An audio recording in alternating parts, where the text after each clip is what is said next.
नमस्कार साथियों, आप सभी का हमारे YouTube चैनल विद्यालय एजुकेशन में स्वागत है। दोस्तों, आज हम पढ़ेंगे बिहार का इतिहास और संस्कृति। बिहार के इतिहास और संस्कृति की जितनी भी बातें हो सकती हैं, वो सभी इस क्लास में कंप्लीट करने वाले हैं और ये हमारी सेकेंड क्लास होगी बिहार स्पेशल की। इसके पहले एक क्लास आ चुकी है जिसमें हमने पढ़ा था बिहार का सामान्य परिचय। अगर अभी तक आपने नहीं देखा है तो उसको जाकर के जरूर देखिएगा। बहुत इंपॉर्टेंट क्लास थी और जिसमें सामान्य बिहार का जितना भी सामान्य परिचय है, बिहार का विस्तार, बिहार की जनसंख्या 2011 के अनुसार जितनी भी इम्पोर्टेंट बातें थी एक क्लास में कंप्लीट कर दिया गया था। अब ये हमारी सेकेंड क्लास है जिसमें हम बिहार के इतिहास के बारे में पढ़ेंगे और क्या था यहाँ का इतिहास, वो सारा कुछ आज हम कंप्लीट करने वाले हैं। सबसे पहले हम पढ़ेंगे बिहार का प्राचीन इतिहास। पहले हम पढ़ेंगे प्राचीन इतिहास, उसके बाद मध्यकालीन इतिहास और आगे आधुनिक भारत का इतिहास जो बिहार के परिप्रेक्ष्य में होगा। तो चलिए शुरू करते हैं आज के इस क्लास को। प्रागैतिहासिक काल, प्रागैतिहासिक कालीन बिहार। सबसे पहले हम देखेंगे प्रागैतिहासिक कालीन बिहार और पूर्व पुरा पाषाण काल बिहार में। पूर्व पुरा पाषाण काल बिहार के अकॉर्डिंग देखेंगे तो पहली हेडिंग है आपकी पूर्व पुरा पाषाण काल और इसमें कितने स्थल आते हैं बिहार के, तो इसमें याद रखिए इसमें 3 स्थल बिहार के आते हैं। कौन कौन से हैं? मुंगेर, पहला है मुंगेर, पूर्व पुरा पाषाण काल में मुंगेर आता है, नालंदा आता है और वाल्मीकि नगर जो पश्चिम चंपारण में स्थित है, नेपाल से सटा हुआ देश है और ये आपका पूर्व पुरा पाषाण काल में आता है। नेक्स्ट है नवपाषाण काल या नवपाषाण युग। नवपाषाण युग की बात करेंगे तो नवपाषाण युग में आपका आता है कई सारे बिहार के शहर आते हैं। आप यहाँ पे देख सकते हैं लगभग 5 शहर हैं जो बिहार के में नवपाषाण युग के अंतर्गत आते हैं। पहला है चिरांद या सारण, दूसरा है ताराडीह या गया, ताराडीह जिसे हम गया बोलते हैं, चेचर, चेचर वैशाली को कहा जाता है और मनेर पटना, सिलवार रोहतास। ये जो जगह हैं ये नवपाषाण युग के समय के हैं, याद रखेंगे। अगला बात करेंगे हम ताम्र पाषाण युग। देखिए बहुत अच्छे से इसमें विस्तार से एकदम पीपीटी बनाई गई है ये, और ये बहुत इंपॉर्टेंट है हम सभी के लिए इनको जानना। ये बिहार का प्राचीन इतिहास है। ताम्र पाषाण युग। अब हम ताम्र पाषाण युग की बात करेंगे तो ताम्र पाषाण युग के कौन कौन से स्थल थे बिहार में? सोनपुर था पहला आपका, फिर ताराडीह, सोनपुर, ताराडीह, मनेर भी इसमें शामिल था। मनेर, शेनुवार, चिरांद और मांझी और चेचर, ये इतने स्थल शामिल थे आपके, याद रखेंगे। एक बार फिर देख लीजिए, मांझी, चेचर, चिरांद, सेनुवार, मनेर, ताराडीह, सोनपुर, ये सभी स्थल ताम्र पाषाण युग के अंतर्गत आते थे। अब हम बात करेंगे नेक्स्ट पॉइंट की। नेक्स्ट पॉइंट है हमारा 6वीं शताब्दी ईसा पूर्व में बिहार स्थित महाजनपद। जो 6वीं शताब्दी ईसा पूर्व में बिहार में महाजनपद थे उनके बारे में देखेंगे। सबसे पहले अंग महाजनपद की बात करेंगे। अंग महाजनपद ये आपका 3 भागों में, मतलब कि अंग महाजनपद की बात करेंगे तो ये इसमें प्रथम उल्लेख किसमें है इसका, मतलब अंग महाजनपद जो है इसका पहला उल्लेख किया गया है अथर्ववेद में। अथर्ववेद में ये आपका चौथा वेद है अथर्ववेद, और इसमें अंग महाजनपद का उल्लेख किया गया है। राजधानी की बात करेंगे तो राजधानी आपकी यहाँ कहाँ स्थित है? इसकी अंग की राजधानी है मालिनी और इसका अन्य नाम है चंपा या चिनप्पो, याद रखेंगे। वैसे तो आप अंग की राजधानी चंपा ही लगाएंगे, कहीं कहीं पे चिनप्पो लिखा मिल जाएगा, लेकिन पुराना नाम इसका अथर्ववेद में मालिनी था, याद रखिएगा। अथर्ववेद में इसका नाम मालिनी मिलता है। वर्तमान स्थिति की बात करेंगे तो यह वर्तमान स्थिति आपका आधुनिक भागलपुर व मुंगेर क्षेत्र में स्थित है। तो अगर पूछ ले कि जो अंग जनपद है, अंग महाजनपद है, इसका वर्तमान स्थिति कहाँ स्थित है, तो यह आधुनिक भागलपुर व मुंगेर में स्थित है। अब हम बात करेंगे वज्जी संघ। वज्जी संघ की बात करेंगे तो यह 8 संघों का समूह था वज्जी संघ, और इसकी बात करेंगे वज्जी की तो वज्जी संघ की जो राजधानी थी ये वैशाली थी। राजधानी वैशाली, जिसे हम आधुनिक वशाड़ कहते हैं। आधुनिक वशाड़ जो है ये वैशाली थी, इसी को वैशाली कहा जाता है। संस्थापक की बात करेंगे, वज्जी संघ के संस्थापक थे नाभा नेदिष्टि, याद रखेंगे, या नमोदिष्ट, थोड़ा सा अजीब नाम है, नाभा नेदिष्टि या नमोदिष्ट, ये इसके संस्थापक थे वज्जी संघ के, और इसको 8 जनों का संघ के नाम से जाना जाता है। जो वज्जी संघ है इसको 8 जनों का संघ उपनाम से जाना जाता है। इसमें कौन कौन से 8 संघ हैं? वज्जी, लिच्छवी, ज्ञात्रक, विदेह, उग्र, भोग, कुरु, इक्ष्वाकु, ये 8 वंश इसमें शामिल थे या 8 संघ शामिल थे। अब हम बात करेंगे मगध महाजनपद की। मगध महाजनपद की बात करेंगे तो इसका प्रथम उल्लेख कहाँ पे मिलता है? अथर्ववेद में। इसका भी उल्लेख जो है अथर्ववेद में देखने को मिलता है। और मगध महाजनपद के संस्थापक की बात करेंगे तो ये बृहदेव थे। मगध महाजनपद के संस्थापक कौन थे? बृहदेव थे। इसकी प्रारंभिक राजधानी की बात करेंगे तो इसकी प्रारंभिक राजधानी थी गिरिब्रज या राजगीर। और परवर्ती राजधानी, दूसरी राजधानी की बात करेंगे तो पाटलिपुत्र थी, याद रखिएगा। अब हम परीक्षा दृष्टि से क्या क्या पूछा जा सकता है वो भी आप एक बार देख लीजिए।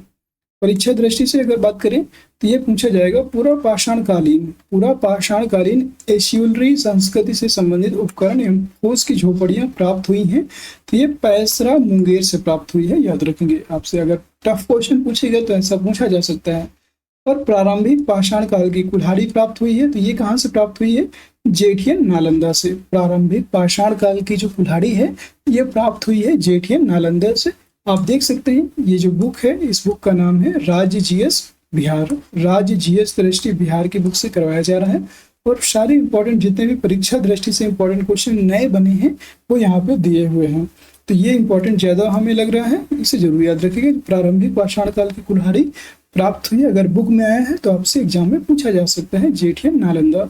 नेक्स्ट हम बात करेंगे हर्यक वंश की। अब हम बात करेंगे हर्यक वंश की। हर्यक वंश के संस्थापक आप सभी जानते हैं बिंबिसार थे और इनका शासन काल था 544 से लेकर के 492 ईसा पूर्व तक। 544 से 492 ईसा पूर्व हर्यक वंश की राजधानी, मतलब हर्यक वंश के संस्थापक जो थे इनका काल रहा। वैवाहिक संबंध, बिंबिसार के वैवाहिक संबंधों की बात करेंगे तो इनके वैवाहिक संबंध किससे थे? कौशल की राजकुमारी महाकोसला, कौशल वंश की राजकुमारी महाकोसला के साथ इनका विवाह हुआ था। और ये कौन थी? प्रसेनजीत की बहन थी। वैशाली की राजकुमारी चेलना से विवाह हुआ जो चेटक की पुत्री थी। ये बिंबिसार के बारे में बात की जा रही है कि बिंबिसार का जो विवाह है वैशाली की राजकुमारी चेलना या चेटक की पुत्री से किया गया। और बात करेंगे मद्र कुल की राजकुमारी छेमा, मद्र कुल की राजकुमारी छेमा से भी इनका विवाह हुआ था, याद रखेंगे। अब हम बात करेंगे राजवैद। राजवैद की बात करेंगे तो बिंबिसार का राजवैद जो बिंबिसार थे, बिंबिसार के राजवैद का क्या नाम था? जीवक, याद रखेंगे, जीवक इनका नाम था। और इन्होंने कश्यप संहिता की रचना की, कश्यप संहिता की रचना की थी राजवैद जीवक ने। उपाधि क्या है? तो इनकी श्रेणीय उपाधि है। जो बिंबिसार है, बिंबिसार ने अपने आप को श्रेणीय या श्रोणिक की उपाधि, कहीं कहीं पे आपको श्रोणिक लिखा मिल जाएगा, श्रोणिक या श्रेणीय की उपाधि धारण की थी इन्होंने। सेना में पहली बार हाथियों का प्रयोग किसके द्वारा किया गया? बिंबिसार के द्वारा पहली बार सेना में हाथियों का प्रयोग किया गया था।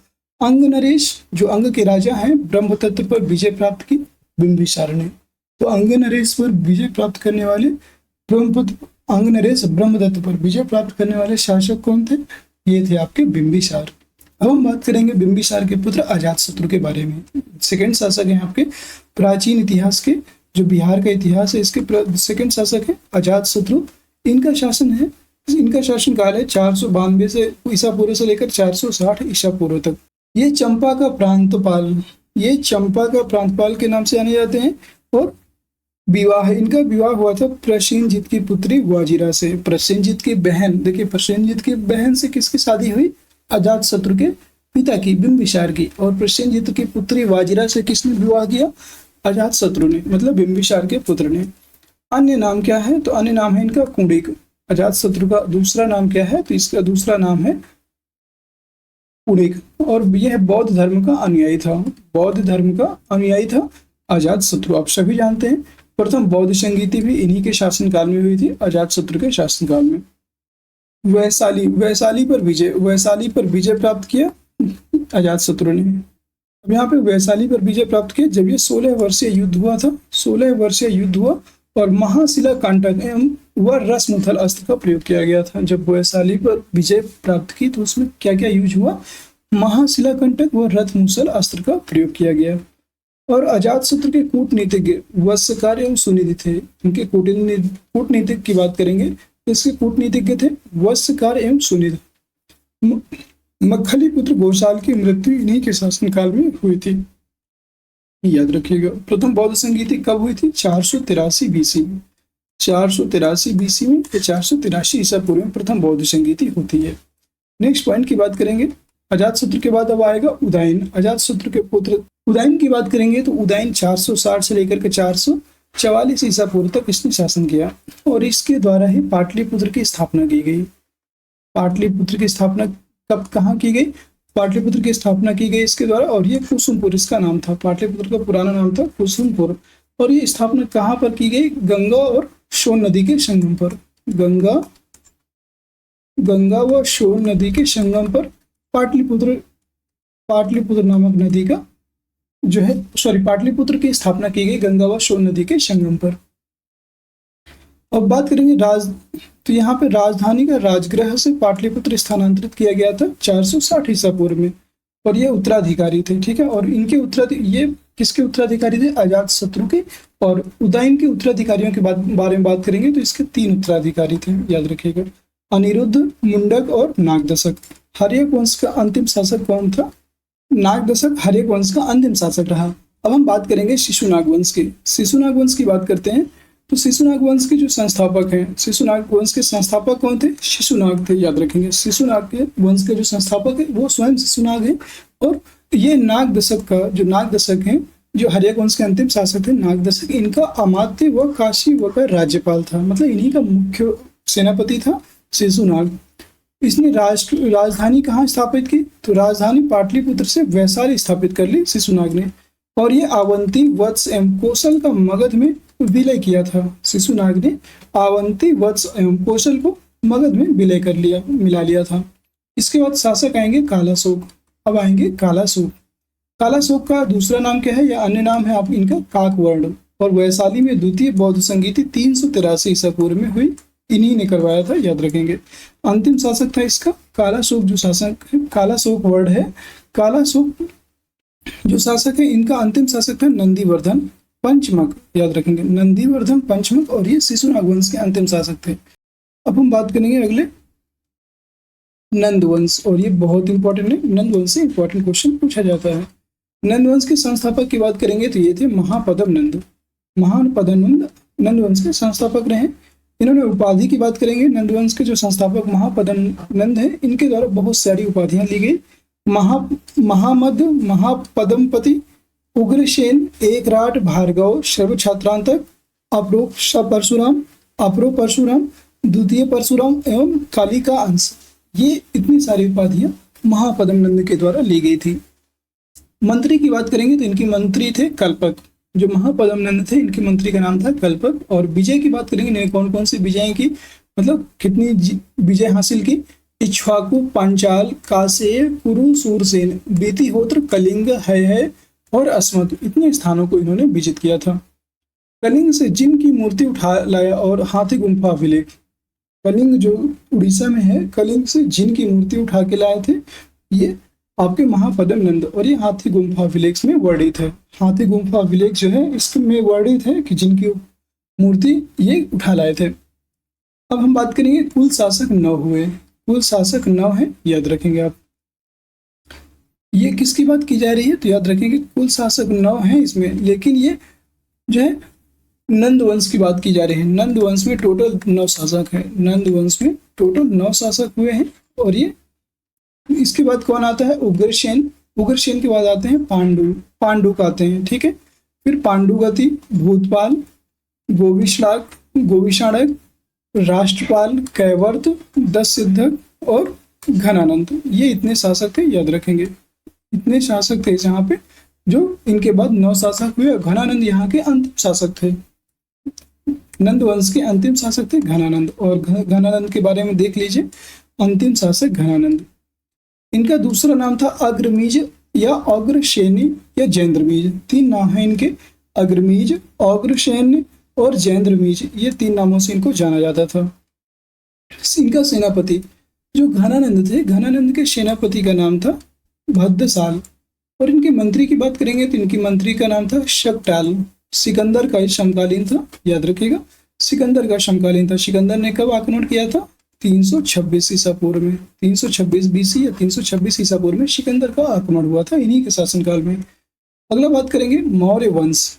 मौर्य वंश की बात करेंगे और ये भी इंपॉर्टेंट है। मौर्य वंश। मौर्य वंश के संस्थापक कौन थे? आप सभी जानते हैं, चंद्रगुप्त मौर्य। मौर्य वंश के संस्थापक की बात करेंगे तो वो थे आपके चंद्रगुप्त मौर्य। चंद्रगुप्त मौर्य के प्रधानमंत्री, मंत्री की बात करेंगे, ये प्रधानमंत्री की बात करेंगे तो वो थे आपके चाणक्य। चाणक्य दूसरा नाम क्या था? विष्णुगुप्त, याद रखिएगा, विष्णुगुप्त इनका दूसरा नाम था, या चाणक्य ये बोल सकते हो, या और एक नाम है कौटिल्य। कौटिल्य आपने पढ़ा होगा, कौटिल्य का अर्थशास्त्र, ये इन्हीं के द्वारा लिखा गया था। चंद्रगुप्त का अन्य नाम था सेंड्रोकोट्स, एंड्रोकोट्स और सेंड्रोकोप्टस, ये 3 नाम इनको दिए गए हैं। मृत्यु कहाँ पर हुई चंद्रगुप्त मौर्य की? तो इनकी मृत्यु हुई थी श्रवण बेलगोला में, संलेखना पद्धति के द्वारा कर्नाटक में। श्रवण बेलगोला कहाँ स्थित है? कर्नाटक में स्थित है। और इनकी मृत्यु संलेखना या संथारा विधि पद्धति से हुई थी। चंद्रगुप्त मौर्य की राजधानी की बात करेंगे तो इनकी राजधानी थी पाटलिपुत्र, और यूनानी नाम था इसका पॉलीब्रोथा। जो पाटलिपुत्र है, पाटलिपुत्र का यूनानी नाम क्या था? पॉलीब्रोथा। इसके बारे में बात करेंगे चंद्रगुप्त मौर्य के बारे में, तो सेलुकस से युद्ध हुआ था। सेलुकस युद्ध 305 ईसा पूर्व में हुआ था। चंद्रगुप्त मौर्य का जो युद्ध है ये सेलुकस निकेटर के द्वारा, सेलुकस निकेटर से हुआ था। और इसका स्थान क्या था? सिंधु नदी के किनारे। सिंधु नदी के किनारे चंद्रगुप्त मौर्य और सेलुकस निकेटर के मध्य युद्ध हुआ, जिसमें कौन पराजित हुआ? सेलुकस निकेटर पराजित हुआ था और चंद्रगुप्त की विजय हुई। सेलुकस की पुत्री हेलेना का चंद्रगुप्त से विवाह किया गया, याद रखिएगा, चंद्रगुप्त से विवाह हुआ सेलुकस की पुत्री हेलेना का। सेलुकस का राजदूत मेगास्थनीज भारत आया था। सेलुकस का राजदूत मेगास्थनीज भारत आया। अब हम बात करेंगे चंद्रगुप्त द्वारा सेलुकस से प्राप्त क्षेत्र। यहाँ पे संधि होती है दोनों के मध्य। चंद्रगुप्त द्वारा, जो चंद्रगुप्त और सेलुकस है, इन दोनों के मध्य क्या होते हैं? संधि होती है।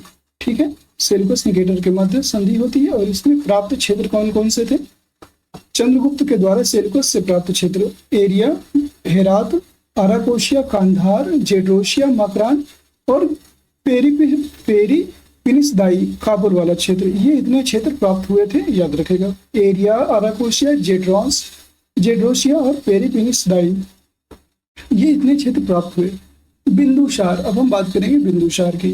तो बिंदुसार ये 298 से 273 ईसा पूर्व तक शासन करता है, और ये चंद्रगुप्त मौर्य का पुत्र था बिंदुसार। इसके पिता थे चंद्रगुप्त मौर्य, माता थी दुर्धरा। पिता चंद्रगुप्त मौर्य और माता दुर्धरा से पुत्र की प्राप्ति हुई थी बिंदुसार, और इनकी पत्नी का नाम था धम्मा या सुभद्रांगी।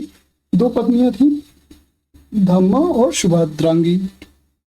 सिजेरियन तकनीकी से जन्म लेने वाला प्रथम शासक था। अगर आपसे ये क्वेश्चन नया है, बन सकता है कि सिजेरियन तकनीकी से जन्म लेने वाला प्राचीन भारत इतिहास में पहला शासक कौन था? ये थे आपके बिंदुसार। ये सिजेरियन तकनीकी से जन्म लिए थे। मंत्री की बात करेंगे तो इनके मंत्री थे चाणक्य। इनके पिता के भी मंत्री चाणक्य थे, अर्थात चंद्रगुप्त मौर्य के भी मंत्री चाणक्य रहे। और इसके बाद खल्लाटक, इनके 2 मंत्री रहे, चाणक्य और खल्लाटक। बाद में जब चाणक्य की मृत्यु हो गई तब इनके मंत्री बने खल्लाटक। बिंदुसार के अन्य नाम, इनके बिंदुसार के अन्य नामों के बारे में बहुत पूछा जाता है, ध्यान दीजिएगा। इसे पुराणों में इसको भद्रसार और बारीसार के नाम से जाना गया। जैन ग्रंथ में सिंहसेन के नाम से जाना गया, और यूनानी ग्रंथों में अमित्रचेटस और अमित्रोचेडिज के नाम से जाना गया। चीनी ग्रंथ में इसको बिंदुपाल के नाम से जाना गया, और संस्कृत में इसको अमित्रघात के नाम से जाना जाता है। मतलब ढेर सारे नाम थे इसके। जो बिंदुसार था, बिंदुसार के अनेक नाम थे, अलग अलग ग्रंथों में अलग अलग नाम दिए गए हैं। चाहे तो आप इसका स्क्रीनशॉट लेकर के बाद में रिवाइज कर सकते हैं। नेक्स्ट पॉइंट है आपका अशोक। अब आते हैं अशोक। 273 ईसा पूर्व से लेकर के 232 ईसा पूर्व तक अशोक का शासन काल रहा, और इसके बारे में देखेंगे तो पिता, अशोक के पिता के बारे में बात करेंगे तो अशोक के पिता थे बिंदुसार। अशोक के पिता थे बिंदुसार, और इनकी माता का नाम था सुभद्रांगी। माता के अन्य नाम कौन सा था? तो वो था धम्मा, पाशादिका, जनपद कल्याणी, ये इनके अन्य नाम थे, याद रखिएगा। अशोक की पत्नी की बात करेंगे तो अशोक की पत्नी थी देवी और पद्मावती। देवी और पद्मावती इसकी पत्नियां थी। कारुवती भी पत्नी थी, और तीस से रक्षिता भी इसकी पत्नी थी। मतलब 4 पत्नियां थी अशोक की। ठीक है, अब हम बात करेंगे पुत्र। अशोक के कितने पुत्र हुए? तो अशोक के पुत्र थे जालौक, महेंद्र, तीवर, कुणाल और शंगिपुत्री थे। देखिए 4 पुत्र थे यहाँ पे, याद रखेंगे। जालौक, महेंद्र, तीवर और कुणाल, ये 4 पुत्र थे। और पुत्रियों की बात करेंगे तो दो पुत्रियां थी, याद रखिएगा, संघमित्रा और चारुमती। संघमित्रा, चारुमती ये इनकी पुत्रियां थी।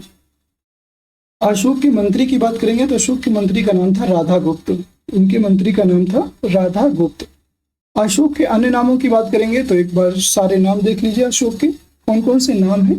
अशोक के नामों में सबसे पहला नाम आता है अशोक वर्धन, ये विष्णु पुराण में दिया गया है। अशोक के अन्य नामों में पहला नाम है अशोक वर्धन और ये विष्णु पुराण में इसका नाम है बुद्ध शाक्य। मास्की अभिलेख के अनुसार इसका नाम था बुद्ध शाक्य। मगधाधिराज, मगधाधिराज भाब्रूस लेख में इसका नाम वर्णित है। पियदस्सी राजा बराबर गुलहा लेख में वर्णित है। रान्यो अशोक ये कंगनहल्ली अभिलेख में वर्णित है। देवानाम प्रिय प्रियदर्शी, देवानाम प्रिय प्रियदर्शी के नाम से रुमेनदेई, निगलिवा और रूपनाथ व गिरनार के अभिलेख में वर्णित है। महाराजकुमार, महाराजकुमार पनगोरारिया अभिलेख में स्थित है। और अशोक, अशोक नाम जो है ये मास्करी, गुर्जरा, नेतुर और उड़े गोलंग लेख में वर्णित है। अब हम बात करेंगे अशोक के अभिलेख, कौन कौन से अशोक के अभिलेख हैं इसके बारे में भी बात करेंगे।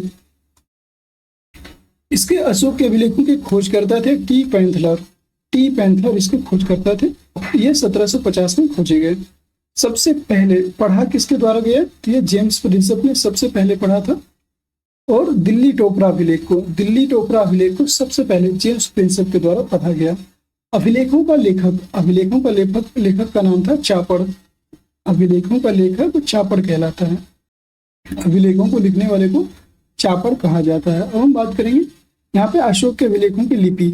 अशोक के जो अभिलेख थे इनके लिपि के बारे में बात करेंगे। अभिषेक के अभिलेखों की लिपि, आर्यमाइक लिपि, तो आर्यमाइक लिपि में लघमान व तक्षशिला का अभिलेख है। खरोष्ठी लिपि में सहबाजगढ़ी और मानसेरा का अभिलेख प्राप्त होता है। ब्राह्मी लिपि की बात करेंगे, ब्राह्मी लिपि में अन्य समस्त स्तंभ एवं गुहालेख प्राप्त हुए हैं। और द्विभाषिक लिपि में दो अभिलेख है, एक ही अभिलेख है सरेकुना का अभिलेख। संरेकुना का अभिलेख ये आर्यमाइक और यूनानी दो भाषिक है, मतलब दो भाषाओं में लिखा गया अभिलेख है संरेकुना का अभिलेख। और भाषा क्या है, इनकी भाषा है प्राकृत। तो भाषा की भी बात करें तो अभिलेखों की भाषा है आपकी प्राकृत और लिपि अलग अलग है, याद रखिएगा। बिहार में स्थित अशोक के लेख अभिलेख, मतलब बिहार में कौन कौन से अभिलेख हैं जो स्थित है। लघु शिलालेख, लघु शिलालेख में है आपका एक सासाराम, सासाराम में स्थित है लघु शिलालेख, ये बिहार में अशोक का अभिलेख है। और स्तंभ लेख की बात करेंगे तो स्तंभ लेख में है लौरिया जो नंदनगढ़ पश्चिम चंपारण में है, और लौरिया अरेराज दो हैं, नंदनगढ़ पश्चिम चंपारण और लौरिया अरेराज आपका पूर्वी चंपारण में स्थित है।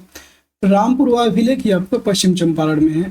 तो याद रखेंगे ये आपके तीन अभिलेख, तीन स्तंभ लेख वहां पे प्राप्त होते हैं अशोक के शासनकाल के, या अशोक के। हम बात करेंगे गुहालेख। क्या होता है गुहालेख, तो ये बराबर पहाड़ी गया में है। और खोजकर्ता की बात करेंगे हैरिंगटन, 1785 में इसको खोजा गया गुहालेख को। ये गुहालेख हैरिंगटन के द्वारा खोजे गए 1785 में, और ये गया में स्थित है बराबर की पहाड़ी में। अशोक कालीन विदेशी शासक, अशोक के काल में कौन कौन से विदेशी शासक आए ये देख लीजिए। भारतीय नाम की बात करेंगे तो वो थे मतलब एंटीओकस की बात करेंगे। एंटीओकस अशोक के काल में विदेश से आए थे। एंटीओकस इसका भारतीय नाम था अंतियोग, और देश कौन था, सीरिया देश से आया था। अब हम बात करेंगे टॉलमी फिलाडेल्फस, टॉलमी फिलाडेल्फस भी इनके शासनकाल में आए थे, और ये भारतीय नाम था इनका तुरमय। टॉलमी फिलाडेल्फस का भारतीय नाम क्या था, तुरमय था। और इनका देश कौन सा था, ये मिस्र से आए थे और वो सीरिया से आए थे। एंटीओकस सीरिया से और टॉलमी फिलाडेल्फस मिस्र से आए थे। अब हम बात करेंगे नेक्स्ट है आपके एंटीगोनस। एंटीगोनस भी इनके शासनकाल में भारत आए, और एंटीगोनस का भारतीय नाम था अंतकिनी, अंतकिनी था इनका भारतीय नाम। और देश कौन सा था, मकदूनिया, मकदूनिया से आए थे एंटीगोनस। नेक्स्ट है आपके मगस। मगस की बात करेंगे तो मगस आपके भारतीय, इनका नाम था मग, मगस का भारतीय नाम था मग, और ये साइरीन या सीरीन से आए थे। साइरीन या सीरीन से भारत आए मगस। अलेक्जेंडर, अलेक्जेंडर की बात करेंगे तो अलेक्जेंडर का भारतीय नाम था अलिक सुंदर, अलेक्जेंडर का भारतीय नाम था अलिक सुंदर। और ये देश कहाँ से आए थे, एपीरस, एपीरस से आए थे अलेक्जेंडर। अब हम बात करेंगे मौर्यकालीन प्रांत व राजधानी। जो मौर्य काल में प्रांत थे राज्य थे और उनकी राजधानियां। तो देख लीजिए एक बार, उत्तरापथ जिसे उदीच्य बोलते थे, उत्तरापथ की राजधानी क्या थी? उत्तरापथ में अगर बात करेंगे तो उस उत्तरापथ की राजधानी थी तक्षशिला। अवंती की बात करेंगे तो अवंती की राजधानी थी उज्जैनी, जिसे महिष्मती के नाम से जाना गया। दक्षिणापथ की राजधानी की बात करेंगे, दक्षिणापथ की राजधानी थी सुवर्णगिरी। प्राची की राजधानी थी पाटलिपुत्र। कलिंग की राजधानी थी तोसली। ये प्रमुख 5 प्रांत थे जिनकी राजधानियां उल्लिखित है, ध्यान से आप पढ़ लीजिएगा। सुंग वंश, अब हम बात करेंगे सुंग वंश। संस्थापक कौन थे? पुष्यमित्र शुंग। और मौर्य वंश के अंतिम शासक की बात करेंगे, मौर्य वंश के अंतिम शासक थे बृहद्रथ। बृहद्रथ थे, जिसकी हत्या किसने की थी? पुष्यमित्र शुंग ने, इसी के द्वारा की गई थी। सुंग वंश की स्थापना पुष्यमित्र शुंग के द्वारा की गई, बृहद्रथ की हत्या करने के पश्चात। और सुंग वंश जो थे, सुंग वंश के संस्थापक पुष्यमित्र के द्वारा 2 अश्वमेध यज्ञ किए गए, 2 अश्वमेध यज्ञ किए गए, पुरोहित और पतंजलि। ठीक है, इसके पुरोहित कौन थे? पतंजलि। धनदेव का अयोध्या अभिलेख इनके द्वारा शुरू किया गया, धनदेव का अयोध्या अभिलेख। और उपाधि क्या थी इनकी? पुष्यमित्र शुंग की उपाधि थी सेनानी की, औदबिज्य और कौशलाधिप, ये सभी इनकी उपाधियां थी। इसमें कुल 10 शासक हुए। पुष्यमित्र शुंग जो शुंग वंश है, इसमें कुल 10 शासक हुए। और अंतिम शासक की बात करेंगे तो वो थे देवभूति। और इसकी राजधानी की बात करेंगे शुंग वंश की, तो ये राजधानी थी पाटलिपुत्र। पाटलिपुत्र शुंग वंश की राजधानी रही है।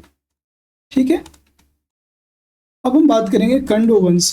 कंडो वंश के बारे में बात एक बार देख लीजिए। कंडो वंश के संस्थापक थे वासुदेव। वासुदेव कंडो वंश के संस्थापक थे। अंतिम शुंग शासक देवभूति की हत्या भी कंडो वंश मतलब इनके द्वारा की गई थी। जो अंतिम शुंग शासक थे देवभूति, इनकी हत्या वासुदेव के द्वारा की गई थी। और दोस्तों, ये क्लास बनाने में बहुत टाइम लगा और उम्मीद है कि आप लोग जरूर सपोर्ट करेंगे, जरूर आप लोगों को क्लास पसंद आएगी। अगर क्लास पसंद आती है इस तरह से तो हम इसके कंटिन्यू करेंगे। और ये एक बार आप पूरी क्लास कर लेते हैं तो आपके रिवीजन के पर्सपेक्टिव से कम समय में बहुत ज़्यादा रिवीजन हो जाएगा। अगर आपने पहले पढ़ रखा है तो आपको बहुत बेनिफिट है, लेकिन अगर आप पहली बार भी पढ़ रहे हैं तो ये ऐसी क्लास है एकदम पॉइंट टू पॉइंट, एकदम टू द पॉइंट है। कोई भी एक्स्ट्रा इसमें अलग से नहीं ऐड किया गया है। जितना पॉइंट टू पॉइंट आप बना सकते हैं वही इसमें ऐड किया गया है। तो ये बहुत इंपॉर्टेंट है। आप अगर इसे कंटिन्यू करते हैं तो आपको बिहार स्पेशल कहीं से भी नहीं छूटेगा। आगे बिहार की कृषि, जलवायु, सारा कुछ कवर किया है हमने। अंतिम शासक की बात करेंगे तो ये थे सुशर्मा। कंड वंश के अंतिम शासक थे सुशर्मा। अब इसके बाद आता है ब्राह्मण वंश। ब्राह्मण वंश की बात करेंगे तो इसमें कुल 4 शासक हुए। कितने? कुल 4 शासक हुए ब्राह्मण वंश में। कौन कौन से थे? वासुदेव, नारायण, भूमिमित्र और सुशर्मा, ये 4 शासक थे ब्राह्मण वंश में। अब हम बात करेंगे परीक्षा दृष्टि कौन कौन से पॉइंट है, बहुत इंपॉर्टेंट है, एक बार देख लीजिए। परीक्षा दृष्टि, बिंदुसार के दरबार में रहने वाला आजीवक भविष्यवक्ता कौन था? तो उसका नाम था पिंगल वत्स। अशोक के सम्राट बनने की भविष्यवाणी इसी के द्वारा की गई थी। नेक्स्ट पॉइंट है आपका यहाँ पे, बिंदुसार द्वारा सीरिया के शासक एंटियोकस प्रथम से मांगी गई वस्तुएं कौन कौन सी थी? ये बहुत कम आपसे कहीं पढ़ाया नहीं जाता ज़्यादा, याद रखेंगे। बिंदुसार के द्वारा बहुत सारी वस्तुएं मांगी गई थी, जैसे कि अंगूरी मदिरा, सूखी अंजीर और एक दार्शनिक। ठीक है, अंगूरी मदिरा भेज दिया था उसने, सूखी अंजीर भेज दिया था, लेकिन दार्शनिक इसके द्वारा नहीं भेजा गया था। जो एंटियोकस था, एंटियोकस प्रथम ने दार्शनिक नहीं भेजा, लेकिन अंगूरी मदिरा और सूखी अंजीर भेजा था। अगला पॉइंट है आपका, चंद्रगुप्त के साथ श्रवण बेलगोला जाने वाले जैन आचार्य कौन थे? तो उनका नाम था भद्रबाहु। भद्रबाहु इनके साथ गए थे। और एक श्रवण बेलगोला कर्नाटक में स्थित है। अगला प्रश्न यहाँ पे इंपॉर्टेंट है, प्राचीन काल में सबसे बड़ी मंत्री परिषद थी। प्राचीन काल में सबसे बड़ी मंत्री परिषद कौन सी थी? बिंदुसार की थी, याद रखिएगा। और अगला पॉइंट है यहाँ पे परीक्षा दृष्टि से इंपॉर्टेंट, बिंदुसार के प्रमुख पुत्र कौन कौन से थे? तो बिंदुसार के प्रमुख पुत्र थे आपके सुसीम, जो सबसे बड़ा था सुसीम, और अशोक 30 से सबसे छोटा था। अशोक 30 से जो है ये सबसे छोटा था, याद रखिएगा। नेक्स्ट पॉइंट है आपको यहाँ पे, अब हम बात करेंगे पाल वंश युगीन बिहार। पाल वंश में जो है बिहार का काल। ठीक है, तो पाल वंशीय युगीन बिहार की बात करेंगे। संस्थापक कौन थे पाल वंश के? गोपाल।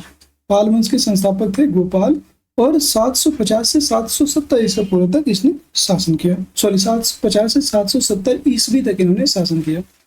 और मगध पर अधिकार किया था संस्थापक, मतलब पाल वंश के द्वारा किया गया मगध पर अधिकार। ओदंतपुरी विश्वविद्यालय की स्थापना, बहुत बार आपसे क्वेश्चन पूछा गया है। ओदंतपुरी विश्वविद्यालय के संस्थापक कौन थे, यह स्थापना किसने की? वो थे आपके पाल वंश के संस्थापक गोपाल। इन्हीं के द्वारा ओदंतपुरी विश्वविद्यालय की स्थापना की गई थी। अब हम बात करेंगे, नेक्स्ट है आपके धर्मपाल, जो 770 से 810 ईसा पूर्व तक जिन्होंने शासन किया। धर्मपाल की बात करेंगे तो इन्होंने उपाधि धारण की थी उत्तरापद स्वामी। उत्तरापद स्वामी की उपाधि धारण करने वाले कौन थे? आपके धर्मपाल थे। और धर्मपाल के द्वारा विक्रमशिला विश्वविद्यालय भागलपुर में इसकी स्थापना की गई। विक्रमशिला विश्वविद्यालय की स्थापना धर्मपाल के द्वारा किया गया। सोमपुरी बिहार का निर्माण भी धर्मपाल के द्वारा किया गया था, याद रखिएगा। अब हम बात करेंगे देवपाल। धर्मपाल के बाद आते हैं देवपाल, जिनका शासनकाल था 810 से लेकर के 850 ईस्वी तक। इसकी देवपाल की राजधानी थी मुंगेर। देवपाल की राजधानी थी मुंगेर, और प्रतिहार शासक मिहिर भोज पर विजय प्राप्त करने वाले देवपाल थे। बहुत मतलब प्रतापी शासक थे ये, जिन्होंने मिहिर भोज पर आक्रमण किया था और विजय प्राप्त की। नालंदा में जावा के शासक बालपुत्र देव द्वारा छात्रावास का निर्माण करवाया गया इन्हीं के शासनकाल में। और नालंदा का प्राचार्य आचार्य वीरदेव था। नालंदा के जो प्राचार्य थे वहाँ के, उनका नाम था आचार्य वीरदेव। अब हम बात करेंगे मगध का उत्तर गुप्त वंश। मगध का उत्तर गुप्त वंश के बारे में बात करते हैं। तो मगध के उत्तर गुप्त वंश में राजधानी क्या थी? पाटलिपुत्र थी। संस्थापक कौन थे? कृष्णगुप्त। इसके संस्थापक थे कृष्णगुप्त। और इसमें अभिलेख कौन कौन से थे? अफसड़ अभिलेख। अफसड़ अभिलेख में इसकी जानकारी मिलती है। इनके द्वारा एक अभिलेख है अफसड़ अभिलेख। अब हम बात करेंगे सेन वंश। सेन वंश संस्थापक कौन थे? सेन वंश के संस्थापक थे सामंत सेन। और सर्वाधिक शक्तिशाली शासक कौन थे इसमें? विजय सेन। सेन वंश के सबसे शक्तिशाली शासक विजय सेन रहे। कर्नाट वंशीय नान्यदेव पर विजय प्राप्त की। विजय सेन ने कर्नाट वंशीय जो शासक हैं नान्यदेव, इन पर विजय प्राप्त करने वाले थे विजय सेन। बल्लाल सेन दान सागर व अद्भुत सागर नामक ग्रंथों की रचना की। तो आपसे अगर पूछ ले, ये इंपॉर्टेंट होगा, कहीं पे भी नहीं पढ़ाया जाता इतना इंपॉर्टेंट, मतलब बहुत बार छोड़ देते हैं टीचर, तो ये आपको जरूर याद रखना है। बल्लाल सेन दान सागर और अद्भुत सागर 2 ग्रंथों की रचना सामंत सेन के द्वारा की गई थी। अगला अंतिम शासक है सेन वंश का अंतिम शासक है लक्ष्मण सेन। और दरबारी कवि था गीत गोविंद के रचयिता जयदेव। इनके दरबारी कवि थे जिन्होंने गीत गोविंद की रचना की थी, और उनका नाम था जयदेव। बख्तियार खिलजी द्वारा पराजित हुए थे, और ये जो है बिना लड़े ही छोड़ करके भाग गए थे। पश्चिम बंगाल के नादिया में भाग गए थे ये। मतलब पराजित क्या हुए, इन्होंने लड़ाई ही नहीं की, ऐसे ही शासन छोड़ करके भाग गए थे, क्या ही कहेंगे। ठीक है, अब हम बात करेंगे मिथिला का कर्नाट वंश। और ये इंपॉर्टेंट है, बिहार प्रोस्पेक्टिव से सबसे ज्यादा इंपॉर्टेंट है, मोस्ट इंपॉर्टेंट है। यहाँ से कई बार क्वेश्चन बने हैं बिहार पीसीएस में, और बिहार टीचर या बिहार हेड मास्टर में भी इसका क्वेश्चन पूछा गया था। टीजीटी पीजीटी में भी इसका क्वेश्चन यहाँ से पूछा गया था, मैं आपको आगे बता देता हूँ। मिथिला वंश के जो कर्नाट वंश है मिथिला का, इसके संस्थापक की बात करेंगे तो इसके संस्थापक है नान्यदेव। कर्नाट वंश के संस्थापक का नाम था नान्यदेव। पाल वंशीय शासक थे रामपाल का समकालीन था। पाल वंशीय रामपाल के समकालीन थे नान्यदेव। इनकी उपाधि की बात करेंगे, नान्यदेव की तो उपाधि ने इन्होंने दी थी कर्नाट कुलभूषण। कर्नाट कुलभूषण की उपाधि इन्होंने लिया था, और इनकी राजधानी थी सिमरावगढ़, वर्तमान में नेपाल में है। सिमरावगढ़ वर्तमान नेपाल में इनकी राजधानी थी। प्रमुख शासक की बात करेंगे तो नरसिंह देव। कर्नाट वंश के प्रमुख शासक जो है नरसिंह देव थे, और बख्तियार खिलजी को नजराना दिया था इन्होंने। बख्तियार खिलजी जो था इसको नजराना दिया गया था नरसिंह देव के द्वारा। अब हम बात करेंगे हरि सिंह देव। हरि सिंह देव की बात करेंगे तो यह गयासुद्दीन तुगलक के बंगाल अभियान के समय शासक रहे, और पंजी प्रबंध का विकास किया इन्होंने। पंजी प्रबंध का विकास किया। मिथिला का स्वर्ण युग हरि सिंह देव के शासनकाल में था। मिथिला का स्वर्ण युग जो है हरि सिंह देव के शासनकाल में रहा।